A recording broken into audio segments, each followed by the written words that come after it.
On this episode of Through the Pines, we'll cover 5 ways to build wealth along with 5 ways to destroy wealth in 2026. Welcome to a financial planning podcast with a down-to-earth vibe. Sasquatch does listen while he's outside tanning in February. This is Through the Pines. We welcome into our podcast our guests this week, our financial planners, Rex Baxter and Brandyn Smith with planwithbaxter.com. That's Plan with Baxter. Baxter is BAXTER.com.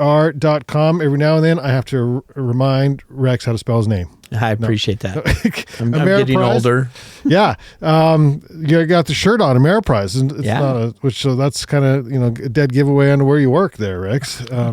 Yeah, we don't want to keep it a secret. No. And you're good at your job because you've won for 4 years in a row the Forbes Best in State Wealth Management Teams for Utah 2023 through 2026. And you're the Advisor Hub fastest growing advisors to watch under $1 billion and the receivers of the Ameriprise Client Experience Award. It's got to make you happy and proud of your team, Rex. I really am. We have a great team, and to win awards like that's phenomenal. And yeah, so when super they come excited. from like the company you work for, that's kind of cool. Yeah, it's a big deal. But also when it's across the entire industry, across all firms and all styles, and that's a pretty big deal. Yeah, so it's cool. fun. Well, there are ways to build wealth and there's ways to destroy wealth in 2026.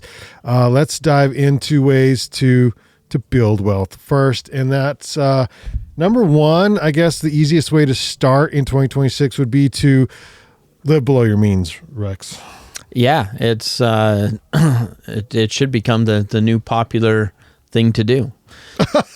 It's the trend. It should become the new trend. The new fad. Is it not fad. right now? I don't know. Well, it certainly hasn't been throughout history. Yeah. And so I definitely think that if you can, live below your means, then that's step one of trying to build wealth. So yeah, was it? I have Benjamin Franklin's "A penny saved is a penny earned." So yeah, saving by not spending. Having the ability to spend or to save by not spending, right? And then and you should pay yourself first, and that kind of backs into what you have left to spend, and there's a lot of different strategies that can go into that. Yeah. But absolutely, you're right. If you live above your means, you're definitely not going to build wealth. You're going to build debt. So if you want to build something, build wealth and not debt. Is that? Yeah. Is that Yes. Yeah, Brandyn. Ways to maybe do this would be like track expenses and create a balanced budget. You like automation, by the way. I do. Yeah. Transfers to like savings accounts or investment accounts, things like that. Yeah, I think in your everyday budget, if you're not saving some money on average every month, that probably doesn't end well, right? Because there's always going to be weird things that come up. A furnace that goes out, a water heater goes out, a vehicle breaks down. To break even, you can't just break even on an average month. You need to be saving on an average month. And that is what gets you to a break even point. I think ideally, and what we try to do is I have like my goal, right? And each month I want to be growing our savings account on average by a set dollar amount. And that set dollar amount it's dollar, not percent? It is a dollar amount. Yeah. Okay. Yeah. And that changes, right? As things change, right? But I have a set dollar amount that I'm like, all right, every month, this is what I want our emergency fund to grow by. And if it doesn't, I want to have like a fairly good reason behind that. Like we went on a vacation, right? And so I knew it wasn't going to grow. Or we had this car repair, we had something. But then you can look at those trends over the long term. But I worry a lot of times people don't have that goal of always building up a little bit of savings, right? And they're the goal is just to pay the bills for the month. And that inevitably is going to end in credit card debt. And if you find yourself in a situation where you're always like, man, like we can't save, we're not ever building up money, then we need to revisit the lifestyle expectation, right? What things do we have going on in our life that we can cut back on? Because what is the difference between bankruptcy and solvency? It's like $300 a month, right? Like it's not a lot. It's just that extra little bit where you're spending just beyond your means that stacks up over time until it turns into a big problem. And so it's just being conscious about your month-to-month spending. Rex, and it doesn't matter how much you make too either. Yeah, I don't think this is limited to a specific demographic. Yeah. Right. I think that people have the innate ability to spend every dollar they make, regardless of how many dollars that is. There's a lot of athletes and musicians and famous people who make a lot of money and forget to live below their means. That's exactly right. Or they or they like to buy, expensive cars and houses, and so they're spending on all these big ticket items, but these big ticket items have reoccurring expenses with them. You have property taxes, you have upkeep and repair, you've got auto repairs, and that's a depreciating asset. That asset's going down in value typically, unless it's a collectible car or something like that, but typically they're going down in value. And so, even if your income is $1 million a year or $2 million a year or $5 million a year or $20 million a year, if you don't still live beneath your means, you're still going to be going upside down. Upside down is not good. Rex, define how an emergency fund, because this doesn't sound like that's wealth building. So how does emergency fund help people create wealth? So an emergency fund provides a base that allows you to create wealth, because that base allows you the flexibility to cover the unexpected expenses in life that occur, so that you're not having to go and take on debt to cover an unexpected event and thus pay interest to a bank or interest to a credit card company, which is wealth destroying, right? And we'll talk more about that later. Yeah. But because you've got this good, strong foundation to build upon, then you're not having to destroy your other habits of wealth building. Okay, Brandon? Yeah, and not only that, it helps you feel comfortable and confident. Peace of mind. Right. Lowers cortisol, right? It helps you. Like there's a lot there's a lot of lifestyle things that come with having an emergency fund, right? Feeling confident and safe, and the reason you feel more confident and safe is because you are more safe, right? Like and so that emergency fund, because we get people all the time that are just like, I hate earning such little interest on this money. Is there something we can do? And I get it, right? I get that. But at some point, like it's important to have, we all pay insurances, right? We pay for homeowners insurance. We pay for a good auto policy. We pay for life insurance and disability insurance. Why do we pay for those things? So that we're just in case of the unknown. And there's a premium to that. But when you're fully protected and covered, it feels really good, and you can sleep a lot better at night. Okay, so moving on to ways to build wealth in 2026. Should probably eliminate high interest debt and do that aggressively, Brandon. Yeah, and I've met with people that, it's crazy to me, and I always tell my kids this. I'm like, you guys, who spends more money on vacations and fun? The person who's perpetually in $20,000 of credit card debt, or the person who always has $20,000 sitting in savings? And intuitively, you want to say, well, the person who went out and had fun and ran up the credit card, they're the ones having fun. Yeah. But the problem is that's usually a perpetual thing, that those people continually have $20,000 of credit card debt that they are paying a high interest on.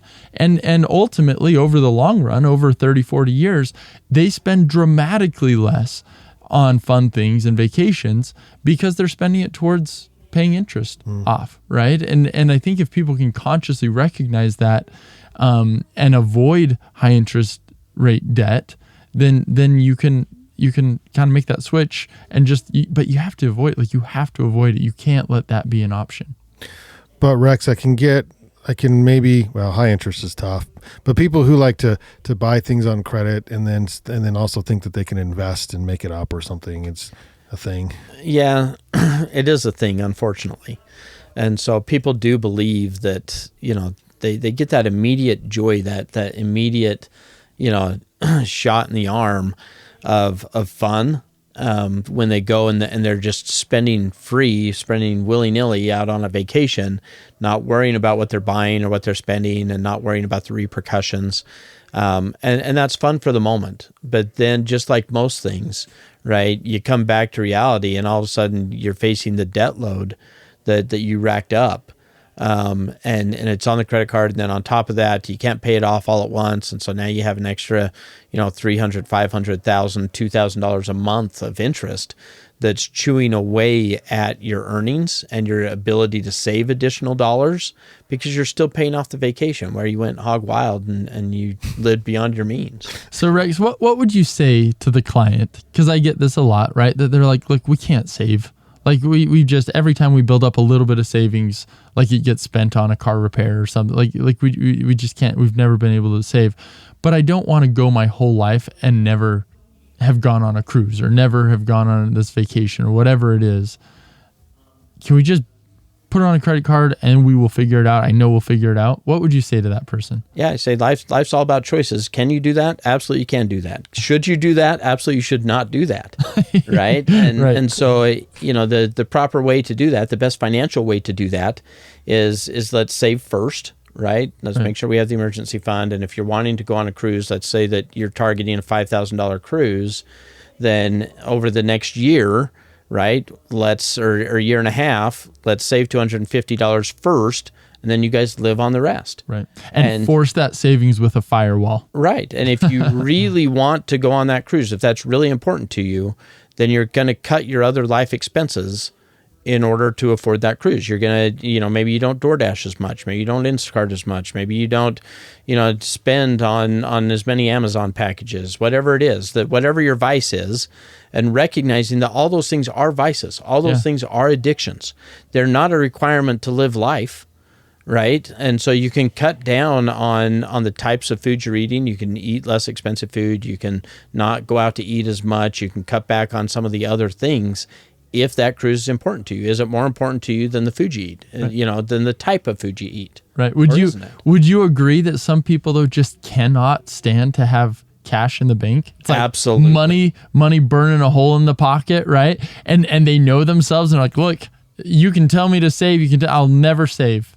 What do you do? Absolutely. And so that's where you make it automatic, and you do have a major firewall. Yeah, and I think place, you're right. I think right is it can't be in the same institution as where your checking and savings account is. It has to be somewhere else. Do those people, Brandon, that you're talking about, refer to? Do they do well with like a 401k where it comes out before they even see it? Yep. As long as they don't see it. Yeah. And that's the issue, right? Is that there are just a lot of people, wealthy people too, right? That have and when I say wealthy, right, that have plenty in a 401k, that have a fantastic income and just cannot let cash sit in the bank.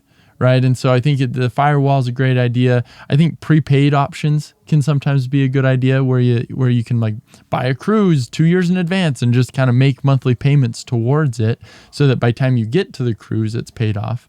But yeah, it's been something that just my entire career I've been just fascinated with and unable to, it's hard, right? Those are hard things because I think it is a mental issue where you have money sitting in the bank. You're like, why aren't we spending it? And they're so good at saying, I can't save. I can't quit this spending. This is so important, right? I have to be able to, go out and go golfing every week, or I have to be able to go out and get my nails done, or I have to go out and have the latest, shirt or whatever it is that they're buying, whatever that addiction is they've convinced themselves that is a necessity of life and that is a need and not a want. And they've convinced themselves to the extent that it prohibits them from saving anywhere else towards other goals, because now this is such a need in their mind that they're not willing to go without that for the cruise, but they want the cruise too. And so they're convincing themselves, well, I need to do this, and I'm only young once, and so now I need to go on this cruise. And it's, they're not recognizing the fact that there's only so many dollars coming in. And so only so many dollars can go out if you want to be able to afford things throughout your life. Well, and I think a big piece to that is the human brain stops trying to figure something out once once it deems it as being solved. Right. And being solved can be putting on a credit card debt. Perfect. We'll figure it out later. But if you refuse, but the figuring out later never happens? No. Well, I think it happens, but it happens in other means of like, well, we're going to push our 401k savings off another year. We're going to, and so I think Just a domino of bad decisions. It really is. But if you can set boundaries for yourself and say, this is a bad decision I'm not going to make, you'll find another way around it, whether it's a part-time job or whether it's like budgeting down on other areas.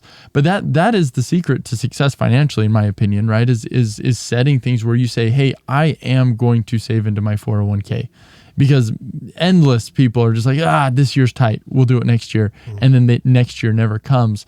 And so, I mean, I think it's just setting up those things. We are going to do a 401k. We are never going to have credit card debt that we pay interest on, right? We're never going to do these things. You set those up and then you let your brain figure out how to make that all come together. But part of the problem is also the little expenses, right? Like this Coke isn't making it, so I can't go on my cruise, and I'm going to buy a Coke or 2 Cokes or 2 coffees a day or whatever it is, or this Starbucks run isn't keeping me from going on a cruise. But when you do the math on that and you're saying, okay, look, I'm spending $10 a day, right? And 30 so is days, my spouse. Right. and so $20 a day over 30 days, right? That's adding up to $600. Yeah. I mean, that's adding up to a lot of money over the course of a month. You just blew my coffee budget, Rex. I really did.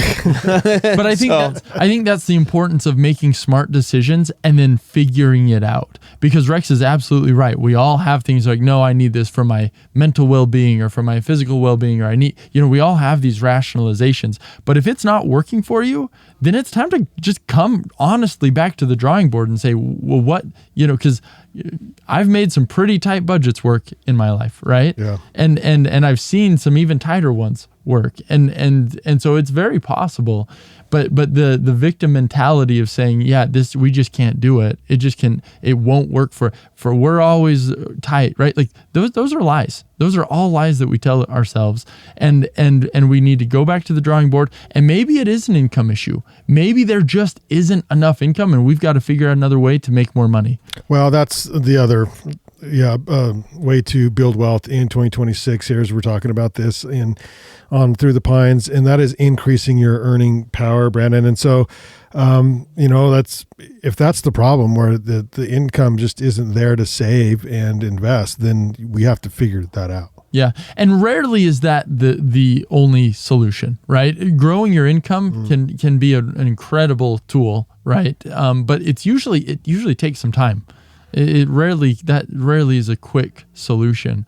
And most times, right, when you just look at median incomes and you look at kind of where that's at, most times you can figure a budget out if you're willing to go out and work 40, 50 hours a week, right? Like you can make a budget work on that. But there are times where it's really tight. Like I think of one of our clients that's a single mother at this point, and she's working a job, but she's really emotionally committed to that job. And the job is not a very high paying job, but she feels like I have to do this job. And that's coming from 2 areas of her life. One is the lack of confidence that she can do anything else that's going to make more money.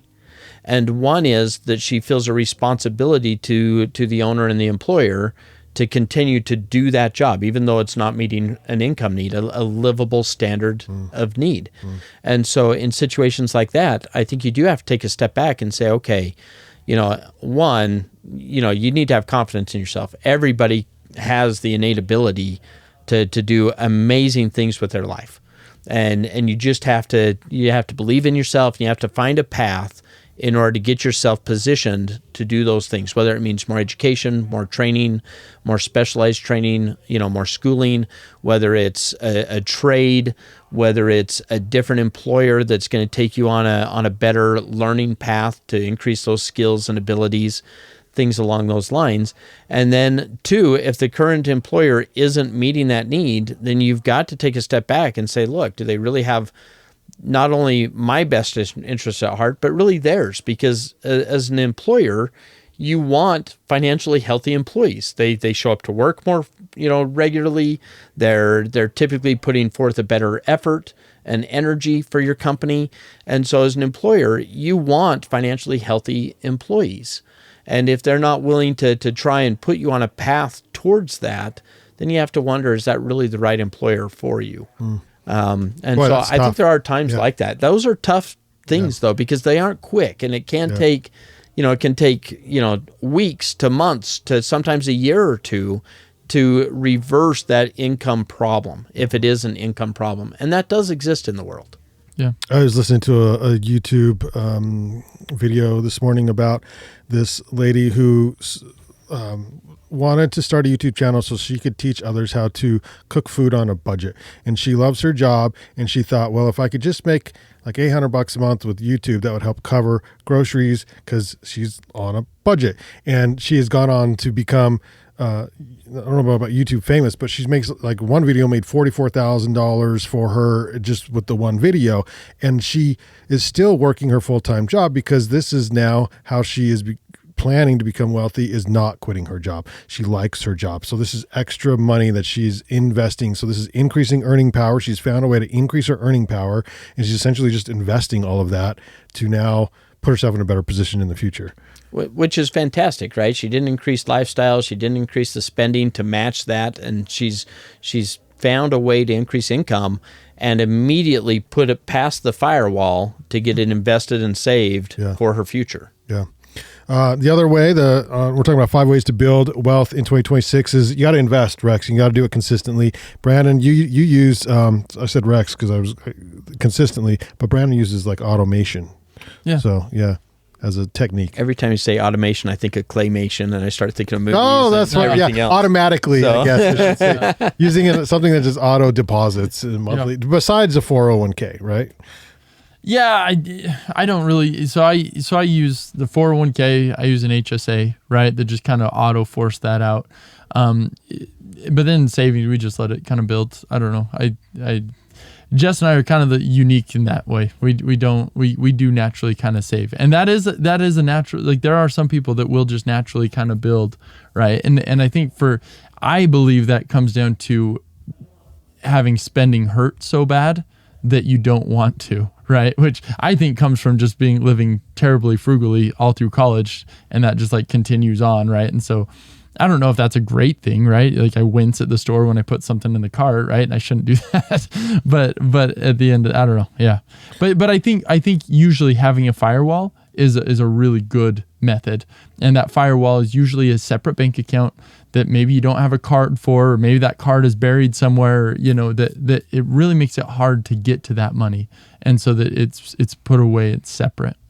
I think making it automatic is an amazing tool, right? And so not only the 401k and the HSA, which come out of your paycheck before it even hits your bank account, but I think also once the money hits your bank account, if you need to move, a certain amount, $500, $1,000, whatever it is, over past that firewall into that savings account, set that up so it's automatic. So that if you're getting paid, every other Friday, then it's pulling it out every other Monday.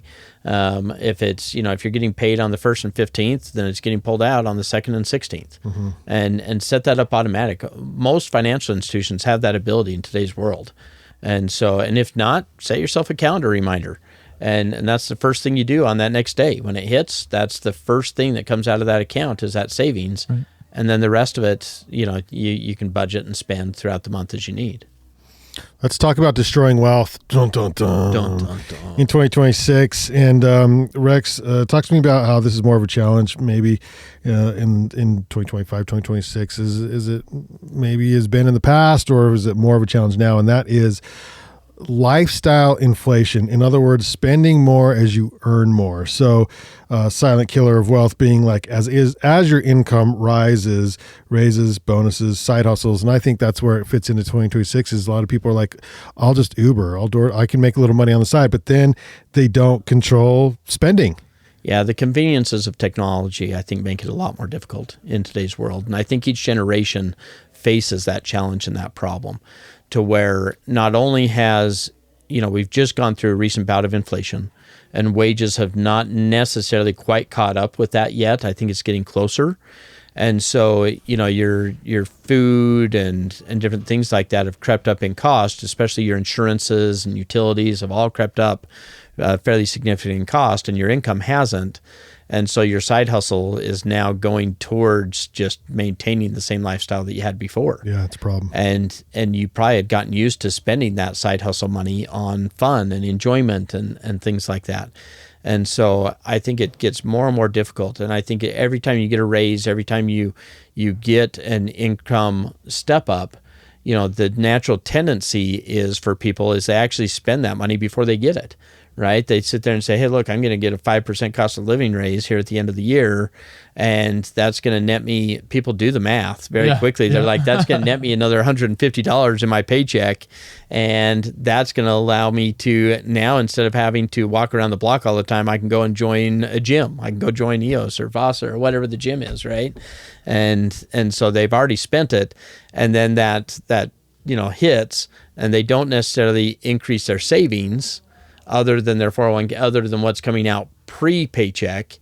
And so their savings after paycheck isn't getting stepped up, and it's getting spent, and you get lifestyle creep, right? That just people often say they don't know how to do math or financial math. Well, they do that kind of math quickly and often. Yep. So yeah, they really do. Brandon, anything on the increasing your rate of spend, I guess, as your income goes up? I think going through your budget, like, for us, and Rex disagrees with this, but for us, we put every expense that we can on a credit card, and then we just pay that off at the end of the month, right? That way we get the points, and we pay 0 cents in interest. And so that works out really well for us. But then in addition to that, we can go through all of our expenses are in one spot, and we'll go through that every so often and just look itemized and be like, what on earth? How did this subscription pop on there? Right. And what was that about? And so like, it's a good way to just keep an audit on your life and make sure that things aren't creeping in that you'd prefer not to be there. This next one we sort of touched on already, which is the high interest consumer debt. And we talked about if you want to build wealth, you have to get rid of that, because Rex, how bad can it destroy someone's life? Well, I mean, if you're paying 30% in interest on that's high on debt, then I mean, that's a big chunk, yeah. Right? And it's going to be relative to your income and relative to your debt load and those types of things. But if you have, $10,000, that's $3,000 a year of interest. Is if you continue to float that month after month, it's a lot of interest, and that's just to pay the interest, right. $3,000, right? You still haven't paid the debt that you owe, and so you'll never pay the debt you owe. It's just paying the minimum, on just the interest amount, and so it's interesting, right? There was the thought and proposal that Trump floated past of capping credit card interest rate debt at 10%. And I think on one of our previous podcasts, we talked a little bit about that. For a year, I think, yeah. Yeah. And so, but that at least allows you to chew it down and get down a little bit if you have that ability. So, and people play the credit card games. They'll say, well, I'm 0% for 90 days on this card, and then I'm going to open up this other card, and I'm 0% for 90 days, and they'll play that. But typically what happens is by the third or fourth transfer, one, either you run out of the ability to continue to do 0% transfers, or you've started to use one of the other cards and rack up a new debt on one of the cards that you paid off, and it starts to snowball in the wrong direction. And so, we certainly, I think credit cards are one of the biggest, financial weights around your ankle that exist out there. Yeah. Okay. Brandon, you have some more numbers? I do. All right. So we've done this one before, but these are some updated SMORE numbers. I think we did like 2 years ago. Ooh, Reese-more. Reese-more. That would be gross. Okay. So there's a lot of fun ratios that we track. But one fun one is actually, you can look on U-Haul, like the moving company website, and it costs different amounts to take a U-Haul from one place to the other. For example, if you're going from Los Angeles to North Carolina, that's going to cost you about $7,200. However, if you're in that same North Carolina and you're going back to LA, it only costs you $1,300. That's insane. Not There's including no gas. way. That's a absolutely $5,500-$6,000 difference. Yeah. Yeah. You're paying U-Haul to redeploy their asset in a place of the country where it's used more. I just if I'm U-Haul, it's like we can hire a lot of drivers for a lot less money than that to just drive these trucks back there. But that's crazy. Well, no, but see, this is what's nice for U-Haul is they're not paying someone to drive the truck back. Someone is paying them to drive their truck back. Got you. Yeah. Paying them $1,300 to drive the truck back. It's just cheaper than the problem is the other direction. Yeah, way too many people are down in one place of the country, and they're all trying to get to the other place. And now all of a sudden they've got all their trucks in North Carolina, and so it's a lot cheaper if you're willing to take it the other way. It's a company being very smart about looking at moving trends and moving patterns, and looking at people moving out of certain states, moving out of California, and they're traveling to Texas or Carolina or whatever the case may be, and them figuring, okay, we're gonna charge 3 times as much on this dynamic pricing model. Because we have so much more demand in LA for the trucks to come out than we do to get them back into LA. And we're having a hard time getting the trucks back to LA. Yep. Now, I do know that the U-Haul, it does a fantastic job of keeping a good full-size truck in Washington County, because I know every October and November somebody needs that vehicle to get Halloween decorations to and from their house somehow. Very common. Wow. And so, what kind of storage facility are you pulling from, dude? Holy cow. That's crazy. Yeah. You should just buy a U-Haul trailer to park on the property somewhere and store it all in there. And I probably should. Yeah. Yeah, I probably That's should. funny. Yeah. So a couple others just interesting, right? Chicago, Illinois to Charleston. Thank you. South Carolina. So from Illinois to South Carolina, it's 2,700 versus the other way, it's about 781. Wow. San Francisco to Boise is 2,500, but if you're going from Boise to San Francisco, it's 640. Wow. So anyway, kind of fun. Yeah. Oh, one last one. New York to Florida, 4,500. Florida to New York, about 1,000. So it would almost be cheaper if I'm moving from San Francisco to Boise, for me to fly to Boise, drive the truck to San Francisco, load it up, drive it back to Boise, and fly. Right, you know what I mean? Right. It would almost, except for your mileage, because they do charge for miles. Yeah, but I know people that do that math and have done really? that And on that's occasions. worked? Sometimes it depends on what the gas delta prices is are between the two, mileage cost, and the That's flights crazy. and things like that. Yeah. That's getting deep. All right, so 5 ways to destroy your wealth in 2026. Time in the market, Rex. You can do it. You got this. Time in the market. Time in the market. Timing the market. Thank you. Yes, time in is a good thing. Timing the market can be scary. Yeah, I think timing the market is a fool's game, right? I think you've got to get so many decisions correct in order to get that timing correct. You've got to decide when do I move it out? How long am I out? When do I move it in? What do I move back into? And the odds that you're going to get all those decisions right every single time are definitely stacked against you.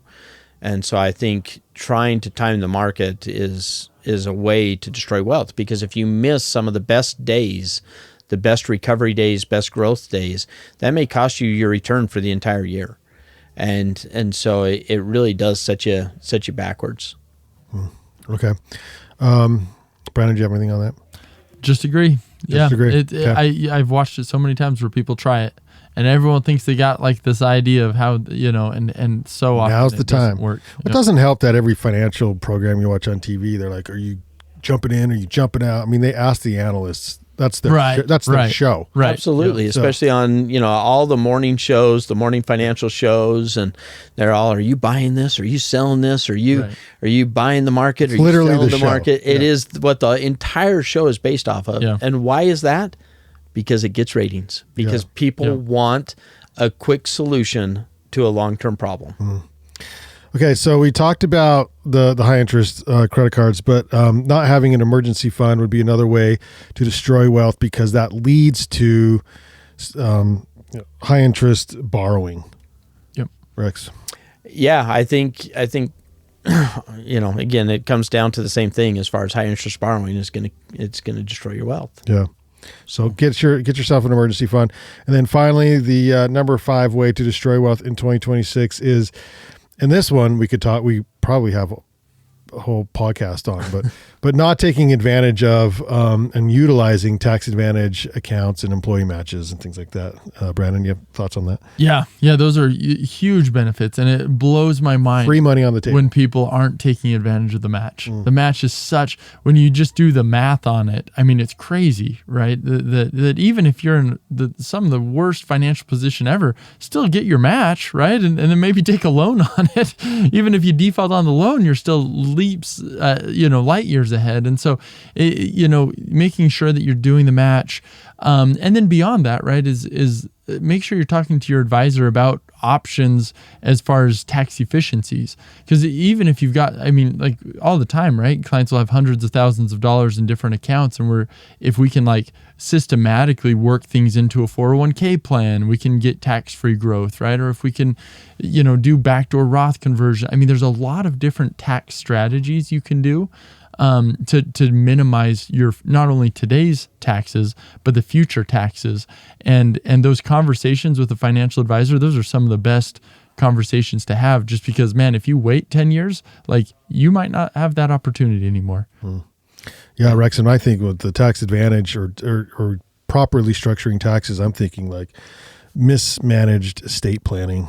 Yeah, there's a lot. I mean, you think about, when you take a step back and you think about the biggest drags of wealth creation, right? You have interest as a big drag. Taxes are probably the biggest drag on wealth creation.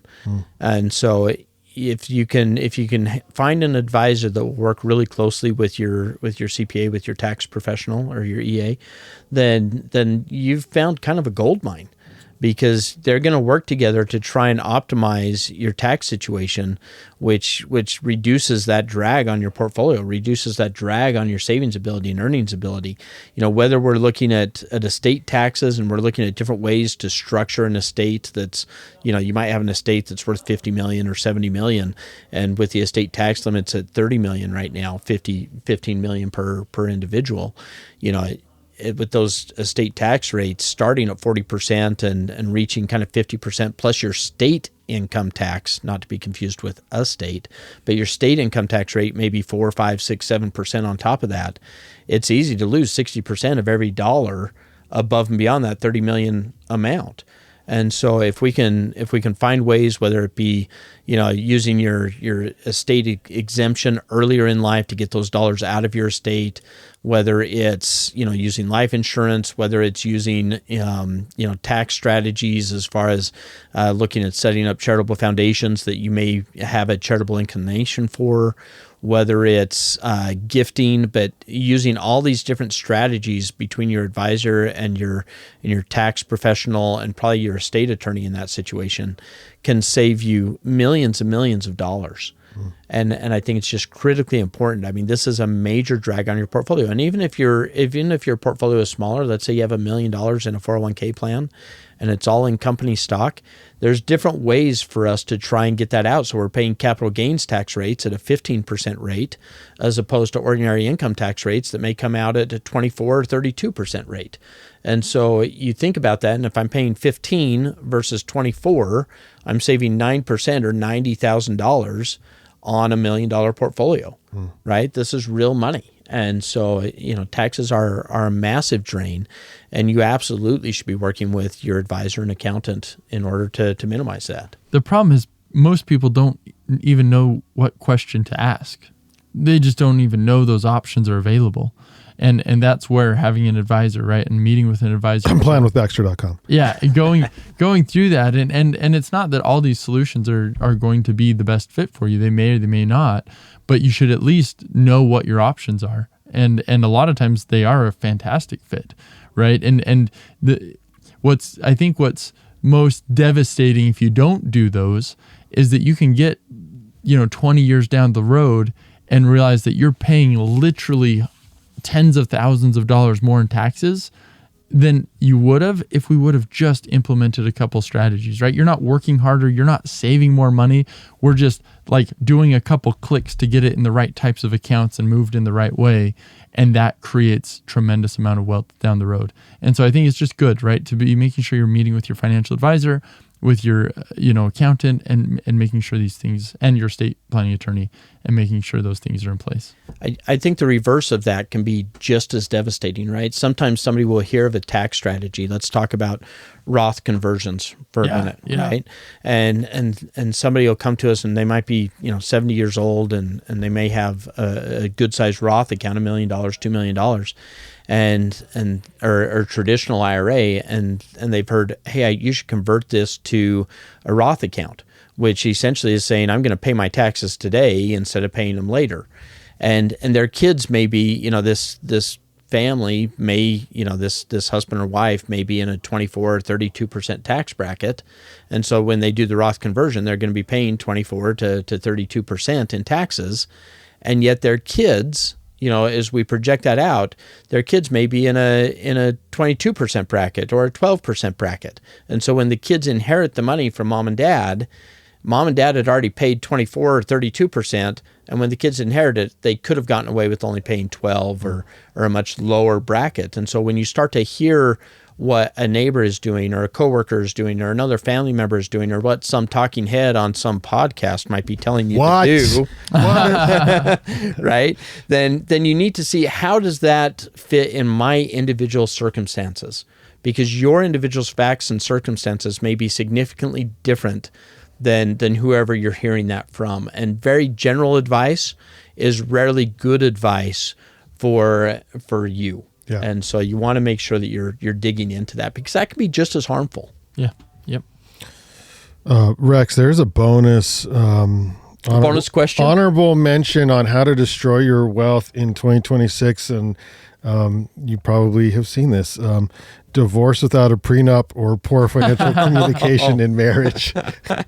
Yeah. Relationships can be, I guess there's interest taxes and relationship harm. I don't know how we term that. That's a whole other. But it is real, right? Yeah. And so it's interesting, because we certainly deal with divorces. We deal with complex relationships, things like that, and so that wealth can be destroyed for families and heirs throughout. And so sometimes when somebody inherits a bunch of money, let's say that you have a rich uncle or something like that, and you inherit a bunch of money, and it comes in and you're married, then it can become an immediate marital asset. And then if you get divorced, they're taking half of that inheritance. And there's ways that you can protect against that if you're in that kind of a relationship where you feel like you need to protect it. Some attorneys will argue, who cares what kind of relationship you're going to protect it, because you don't know what the relationship's going to look like 10 years, 20 years, 30 years from now. And so you're going to take the steps to protect it anyway. I'm not sure that I'm always in that camp. I like to believe in the positive and in foreverness and in Rex relationships. Believes in love. I believe in love. As you should, Rex. I love the rom-coms. I am all in. This does not surprise me at all. Thanks, Rex. Appreciate it. And Brandon, for being on this episode of Through the Pines. This is a financial planning podcast that was produced by the Banyan Collective, and we are in downtown Ogden. If you want to find us, and if you found value in this podcast, we're at buymeacoffee.com/Banyan Media. Kick over a few bucks. That would really be helpful. We'll put it right in our investment accounts. Watch and subscribe to us on YouTube, where you can see our wonderful, beautiful faces at Through the Pines, like our Facebook page at Pines Podcast. And then we do put up shorts of the program on Instagram at Pines_podcast. This has been Through the Pines, reminding you to use yesterday's dollars to finance tomorrow's dreams.